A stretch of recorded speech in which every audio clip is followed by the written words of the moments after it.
નમસ્કાર. ધોરાજીમાં નકલી પાન મસાલાના કારખાનાનો પર્દાફાશ થયો હોવાનું બહાર આવ્યું છે.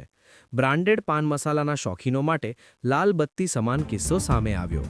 ધોરાજી સિટી પોલીસે નેવી ટાવર વિસ્તારમાં દરોડા પાડીને વિમલ અને બાગબાન જેવી નામી બ્રાન્ડના નામે નકલી માલ બનાવવાનું મોટું કૌભાંડ ઝડપી પાડ્યું. અસલ પાઉચને હીટ ગનથી ખોલી તેમાં હલકી ગુણવત્તાની તમાકુ અને મેન્થલ મિક્સ કરી ફરીથી મશીન દ્વારા પેક કરી અસલ તરીકે બજારમાં વેચતો હતો.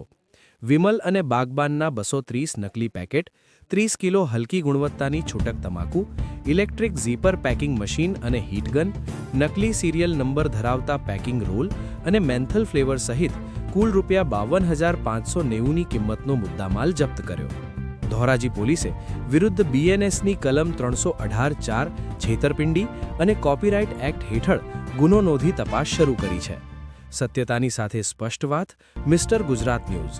અહેવાલ અલ્પેશ ત્રિવેદી. હું એમ્પોરી ઇન્ટેલેક્ચ્યુઅલ પ્રોપર્ટી રાઇટ સર્વિસીસ કંપનીનો કોર્પોરેટર, જે મારી કામગીરીમાં અત્યારે હાલ બાગબાન અને વિમલ પાન મસાલા જેવી બ્રાન્ડોનું ડુપ્લિકેશન કોઈ કરતા હોય એઓને પકડવા માટે મેગા પ્રોડક્ટ પ્રાઇવેટ લિમિટેડ અને ઉર્મિલ પ્રોડક્ટે અમોને ઓથોરિટી આપેલ છે. આજ રોજ સવારે અમોને બલદાણિયા સાહેબે જે પીએસઆઈ ધોરાજીના જાણ કરેલ કે ધોરાજીની અંદર ડુપ્લિકેટ વિમલ અને પાન મસાલાનું ડુપ્લિકેશન થાય છે તેઓ જાણ કરેલ અને અમે આજે રોજ અહીંયા આવેલ પોલીસ સ્ટેશન અને જે મુદ્દામાલ જે આરીફભાઈ મેમણ જે પકડાવેલ અને તે મુદ્દામાલ અમે પોલીસ સ્ટેશન આવી ચેક કરતા તે અમારી કંપનીનો ન હોવાનું જણાવતા તેઓ વિરુદ્ધ અમે કોપીરાઇટ એક્ટ મુજબ ગુનો દાખલ કરાયેલ છે. હાલ કઈ જગ્યાથી પકડ્યો છે અને શું શું મુદ્દામાલમાં છે?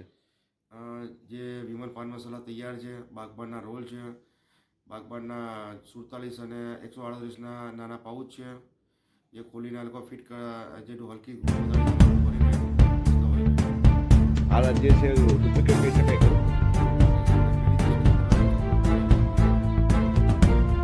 ક્યાં વિસ્તારમાંથી પકડ્યો છે તમને માહિતી? શું આમાં કાર્યવાહી થશે?